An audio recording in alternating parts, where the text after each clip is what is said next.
Governo recebe relatório das audiências públicas sobre orçamento 2012. IBGE diz que quase 30% dos nascimentos têm mães com mais de 30 anos. FGTS lucra mais do que os grandes bancos do país. E com a nova lei, divórcios atingem o maior índice da história. Estas são as notícias desta quarta-feira, 30 de novembro de 2011, e assuntos do Manchetes Online. Estamos recebendo o deputado Geraldo Cruz, do PT, deputado Orlando Bolsoni, do PSB, e o deputado José Bittencourt, do PSD. Vamos à primeira notícia de hoje. O presidente da Comissão de Finanças, Orçamento e Planejamento, o deputado Mauro Bragato, encaminhou o relatório das audiências públicas sobre o orçamento 2012 aos secretários do Planejamento e da Casa Civil. Bragato pediu que os secretários também encaminhassem uma cópia ao governador Geraldo Alckmin. O documento contém um resumo das 28 audiências públicas que a comissão realizou por todo o estado de São Paulo de agosto a outubro deste ano, em que foram apresentadas 3.189 sugestões que viraram 202 emendas. Deputado Bittencourt, quais são as expectativas? Segundo sinalizou o secretário Beraldo, parece que há uma vontade do governo em contemplar os pedidos e regionalizar o orçamento, que já é um anseio grande dos deputados já há algum tempo. O senhor acredita nisso? Olha, nós temos que acreditar. A crença nos leva a superar as dificuldades e o que é impossível.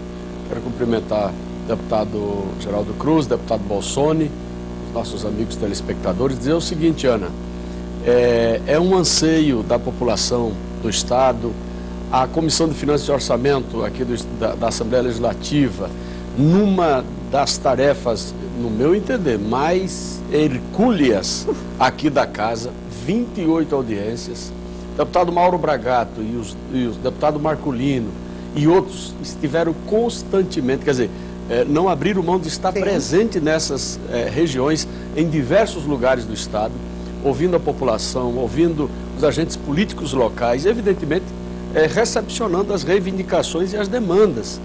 Isso foi condensado nesse relatório, encaminhado para a Casa Civil e para a Secretaria do Planejamento, e que a relatora enxugou em 202 propostas, que tomara que sejam acolhidas efetivamente por aquele que estará decidindo a questão orçamentária do ano que vem. Isso regionaliza mais as demandas, o orçamento do Estado, não é? Atende à expectativa, tomara que isso dê certo.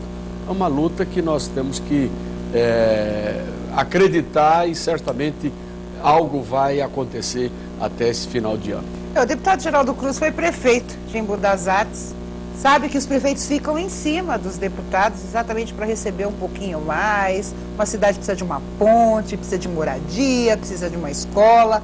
Qual é a sua expectativa com esse orçamento? O senhor acha que ele vai contemplar regionalmente, né, essas reivindicações? Eu quero cumprimentar aqui os dois colegas deputados, você, e agradecer pela oportunidade participar deste programa e dizer, eu acho que as audiências públicas que aconteceram com o orçamento é uma demonstração da vontade que a sociedade civil tem de participar sobre as questões da governança da sua cidade e da sua região. Eu acho que o governo deveria, já se ele não aceitar, pelo menos a maioria das emendas, mas ele deveria pegar como um exemplo de demonstração da sociedade civil do que é a importância, a regionalização do orçamento, da execução orçamentária.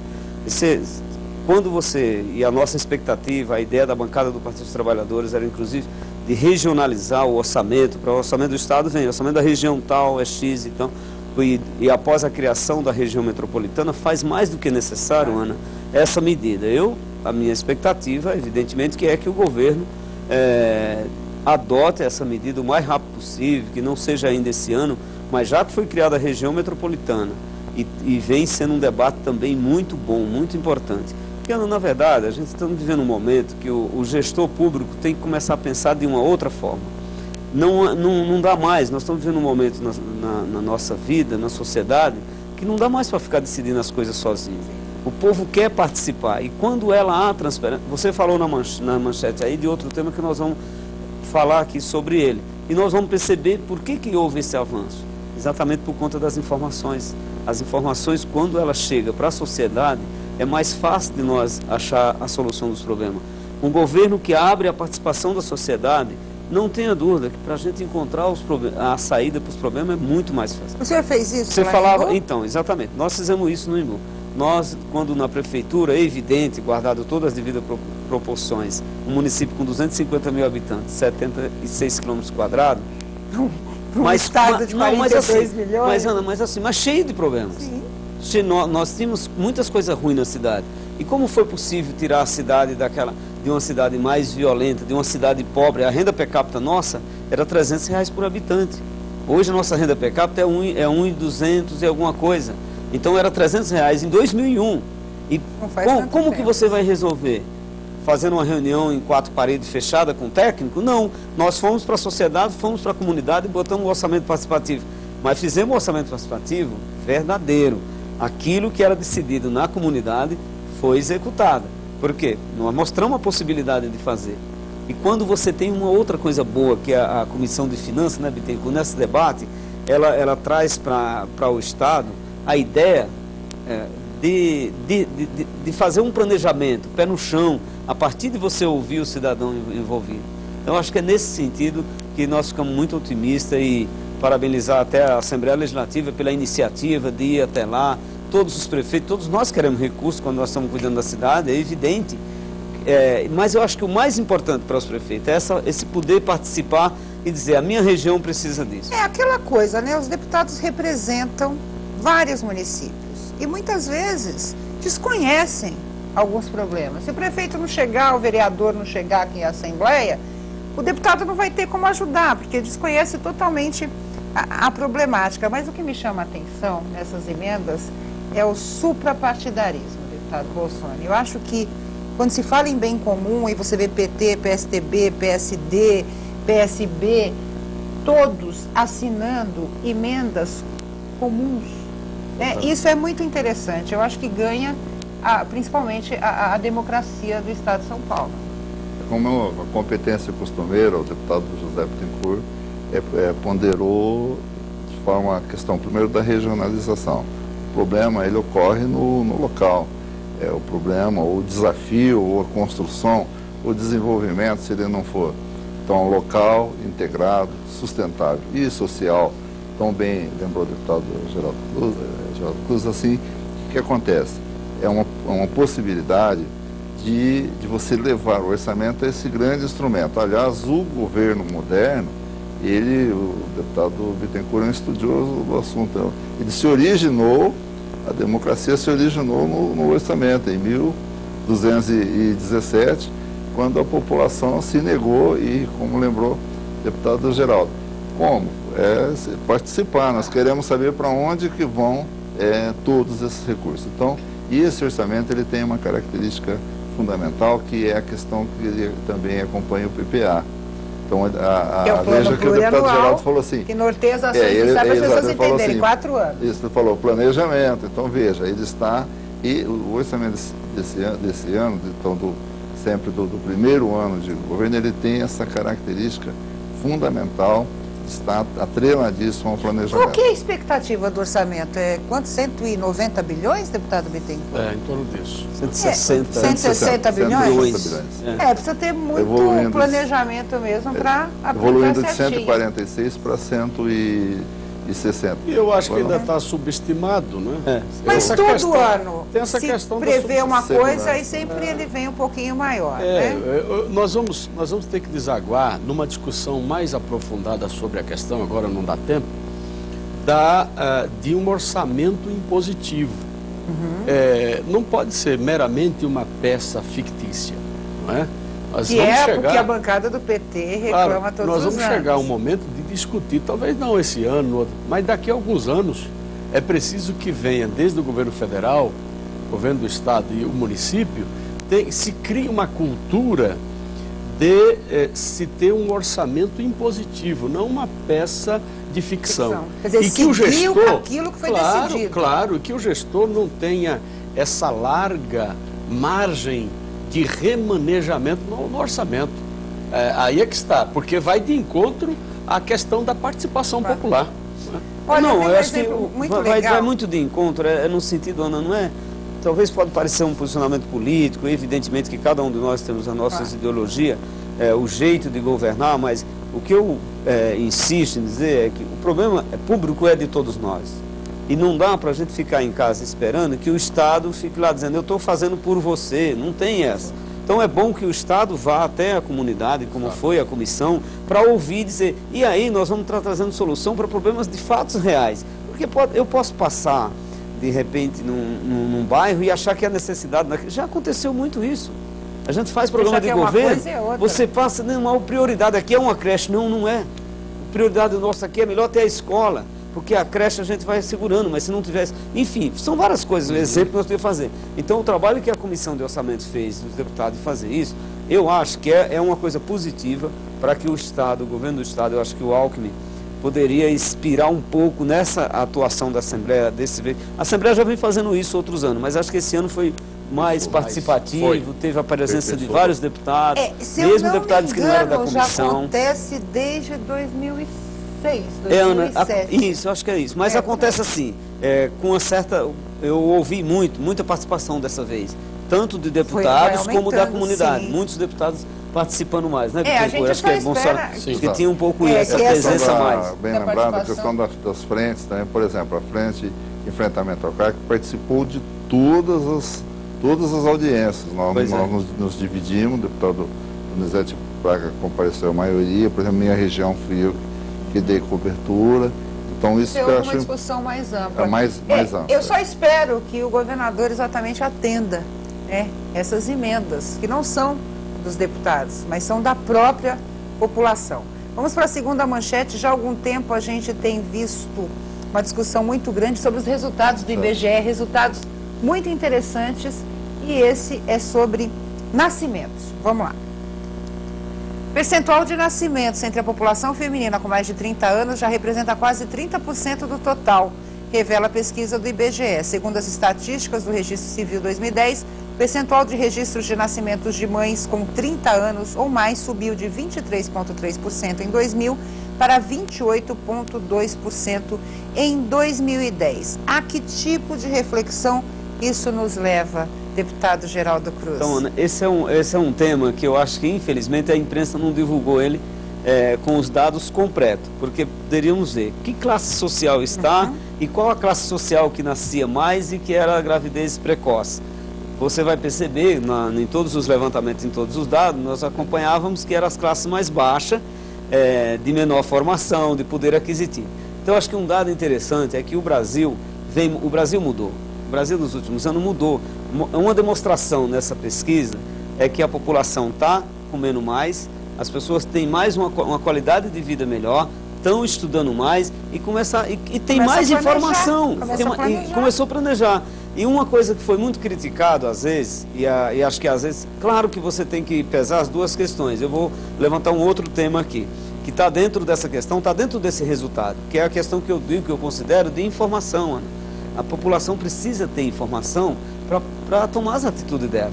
Então, quando um governo faz qualquer material de esclarecimento, de como deve proceder, foram muitas vezes criticadas a história de divulgar muitos programas sociais na questão de crianças, para não nascer criança, na prevenção de gravidezes, foi uma crítica nas prefeituras. Sim. Quando eles colocaram nos postos de saúde, por exemplo, distribuir preservativos para a população. Tem que mostrar, e o IBGE tem essas informações, o que foi que levou a isso?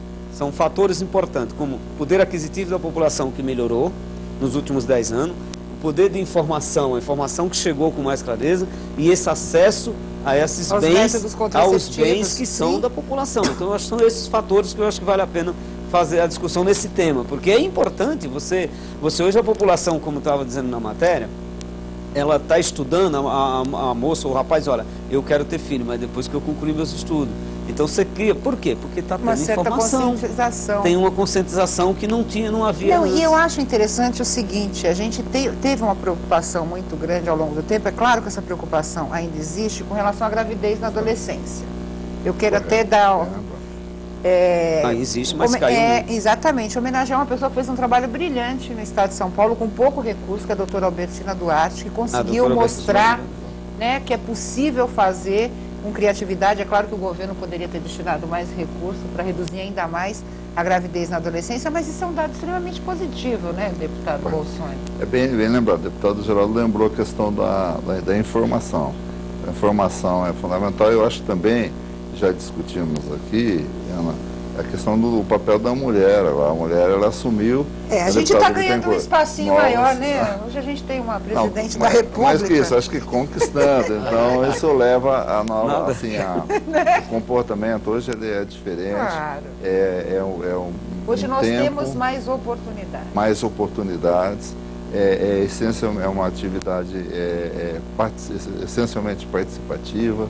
Então, eu acho que também o censo ele deve ser estudado, os assuntos devem ser aprofundados e deve ser um diagnóstico permanente para nós, homens públicos. E como manter isso, deputado Bittencourt? Como manter essa conscientização? Como manter essa informação? Como garantir esse acesso? Porque a gente, às vezes, recebe reivindicações de prefeituras aqui na Assembleia, a gente acompanha isso, de que faltam medicamentos, deputado Geraldo Cruz, de que faltam os chamados preservativos, de que nessas cidades a mulher não tem direito a fazer uma laqueadura, o homem não tem acesso a uma vasectomia. Ainda existem cidades problemáticas dentro de um estado como São Paulo. Claro, tem uma São Paulo dentro de uma São Paulo. Verdade. Tem Brasil ou Brasis dentro do Brasil, né? Com realidades diferentes, num país continental como o nosso, né? Mas o deputado Geraldo e o deputado Bolsonaro foram felizes. Não dá para abrir mão da informação. Isso é sine qua non. Não dá para abrir mão, por conseguinte, da educação. Não é? Informação que gera educação, que gera formação. Não é? Isso é fundamental. Não dá para abrir mão de novos investimentos, de investimento. Não é que porque se chegou a isso, não, já está claro, bom, né? Claro, o investimento mais ainda, não é?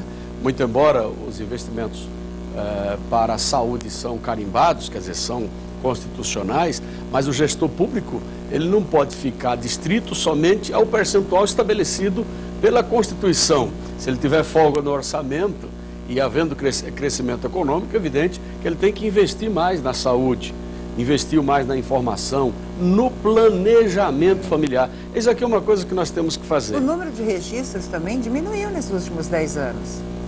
Nasceram ou foram registradas menos crianças. Evidente. Né? Mas dois fatores. Evidente. Nesse aí é aquele fator do poder aquisitivo. Também. Que a população adquiriu e o acesso ao estudo. Quer dizer, você vai pegar, diminuir o número de analfabetos e essas coisas vêm acontecendo junto. O que eu quero dizer com isso é que uma coisa não está isolada da outra. Não, você não consegue diminuir o índice da mortalidade se você não tiver educação.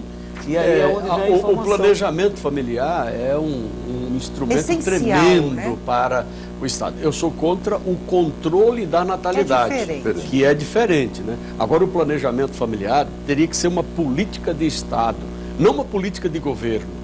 Nós precisamos ter uma política de Estado que perpassa aos governos, não é? Assim como tem uma política de Estado, educação, saúde, etc., deveria ter uma política de governo, uma política de Estado em relação ao planejamento familiar. Isso é fundamental. E levar essa discussão para as escolas, né? Eu acho que ainda existe uma certa resistência. Nós detectamos duas coisas aí. O aumento da longevidade por esses fatores todos. Nós estamos ficando velhinhas. Qualidade de vida, porque você aumentou a longevidade. Por que é que cresceu o número de nascimentos em mães acima de 30 anos? Por causa do aumento da longevidade, da idade, não é? E da qualidade de vida. Aumentou a qualidade de vida, aumentou a longevidade e, por conseguinte, as pessoas estão se programando mais na data certa. Outra coisa, a assunção de direitos, igualdade de direitos entre homens e mulheres. Não é que isso também é cidadania, porque quando você investe na área social, mas também justiça social é fundamental, mas justiça também é fundamental para a cidadania. Eu acho que a informação é o primeiro ponto, né, para a gente ter esses resultados. Na semana passada, eu falei que o governo federal estava pensando em dar parte dos lucros do Fundo de Garantia para os trabalhadores, né? Foi uma discussão que o governo federal trouxe à tona sobre essa participação. Hoje, eu vou falar sobre a lucratividade do Fundo de Garantia, é o tema da nossa terceira manchete. Vamos lá. A combinação de crescimento econômico, aumento do emprego, juros elevados e captação de recursos a baixo custo fez o resultado do Fundo de Garantia, do FGTS, bater os grandes bancos do país nos últimos 2 anos. Em 2009, após quitadas todas as despesas, sobraram 11,4 bilhões no fundo, que é dos trabalhadores. Esse valor é maior do que o lucro do Banco do Brasil e do Bradesco. Olha que interessante. No ano passado foram outros 13 bilhões, perdendo apenas para o ganho de 13,3 bilhões registrado pelo Itaú Unibanco. Chamou a atenção esse número, deputado Bolsoni? Quer dizer, para mim chamou a atenção. Eu nunca imaginei que o FGTS pudesse ter uma lucratividade tão grande, assim, comparado aos grandes bancos brasileiros. Mas eu acredito que, veja como sempre as nossas conversas aqui, elas se completam, né? O deputado Bittencourt e o deputado Geraldo Cruz lembraram bem a questão de políticas de Estado. Sim. Então, veja, a questão, então, um emprego veio em função da estabilidade econômica e de políticas depois de distribuição de renda. O que acontece? Ele foi melhorando a vida dos trabalhadores, aumentou o nível de emprego. Estamos próximos do pleno emprego. E a luta hoje do país, da presidente Dilma, exatamente de manter esses números. Isso faz com que os depósitos do Fundo de Garantia aumentem. Então, que possibilita depois, por outro, vejo que é uma política de Estado. Minha Casa Minha Vida, possibilita investimentos na habitação, investimento em saneamento, tão caro para as nossas prefeituras. Então, esses investimentos, eles geram lucro, eles geram porque o juro, ele vai, embora seja um juro subsidiado, então que gera lucro para o Fundo de Garantia. Então, aí na ponta, quem que ganha? O trabalhador. Não, e tem outra coisa que eu acho interessante falar nessa situação, é que abre ainda mais oportunidade exatamente de atender essa demanda por casa própria, deputado Bittencourt, que é uma coisa que a gente vê. É claro que o déficit habitacional ainda é muito alto. Se não me engano, em São Paulo, esse déficit chega a 1 milhão ainda de habitações, e abriu a possibilidade de parcerias entre governo federal, os governos estaduais e municipais para a construção aí da casa própria. Claro que esse juros é um plus, né? A conta, o Fundo de Garantia por Tempo de Serviço, é uma conta vinculada, em nome do trabalhador. E esse a gente não pode mexer, tem algumas hipóteses. Por morte, desemprego sem justa causa, demissão sem justa causa, demissão sem justa causa, pagamento de imóvel de 2 em 2 anos, a questão de aquisição da casa própria, doença incurável, etc. E tem algumas outras hipóteses excepcionais. Então veja que é uma conta vinculada, o trabalhador tem acesso a esse recurso, em algumas hipóteses taxativas pela própria norma, pela própria lei. Agora, Ana, é bom que se diga que esse fundo, todo o benefício dele, toda a utilização desse recurso tem que ser em prol do trabalhador. Sim, claro. Não pode ser usado para financiar uma outra questão do Estado. Não é? Isso é muito importante. Mas ele só pode financiar a casa própria hoje, não é isso, deputado? Casa própria, é evidente. Não pode financiar investimento também e saneamento básico. Mas eu acho que essa mas interesse público. Com interesse público, sim, e com até um... Não, mas tem retorno. Né? Tem retorno e com limite estabelecido pela própria legislação. Eu digo em relação a atingir classes de baixa renda, não é, etc. Mas, viu, Ana, acho que eu nem vi com surpresa. Com surpresa, eu novamente li de novo, e aí não vai nenhuma crítica, mas uma observação para a imprensa, né? Porque ela lá no texto, ela fala que o governo federal está investindo na Minha Casa Minha Vida. Como se Minha Casa Minha Vida não desse o retorno para o Fundo de Garantia. Não é isso? Não, mas eu acho que é uma coisa boa para reflexão daquilo que a gente estava falando aqui. E eu vou repetir aqui. Nós estamos aqui, evidente, 3 partidos aqui diferentes e a gente está discutindo a questão também. Mas eu acho que é uma coisa positiva da política econômica do governo federal, da política do governo Lula, da inversão da Caixa Econômica Federal, que começou a administrar o Fundo de Garantia, direcionando o recurso da Caixa e do Fundo de Garantia para projetos como Minha Casa Minha Vida, como saneamento básico, os projetos de saneamento. Quando você vê um córrego, quando a gente fala de saneamento, é um córrego canalizado na sua rua, no seu bairro, é a Sabesp fazendo um esgoto, lá tem dinheiro do Fundo de Garantia. E aí não dá para dizer que não está indo para o trabalhor, porque que bom que o dinheiro do meu Fundo de Garantia está revertendo em benefício no meu bairro e eu não perco ele se amanhã eu precisar usar.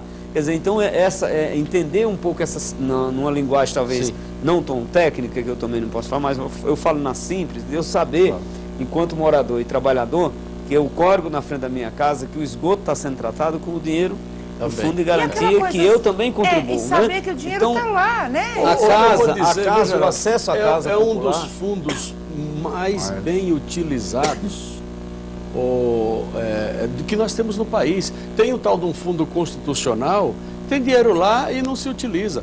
Tem o tal de um FUST, que é um fundo que é descontado, extraído das contas telefônicas e tal, para investimento na área rural, tem quase 10 bilhões de reais e não se utiliza.